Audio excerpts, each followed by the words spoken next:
ألف لام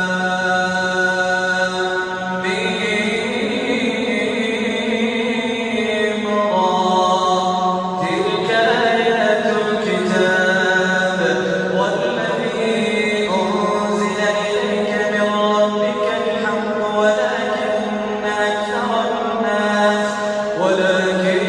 أكثر الناس لا يؤمنون الله الذي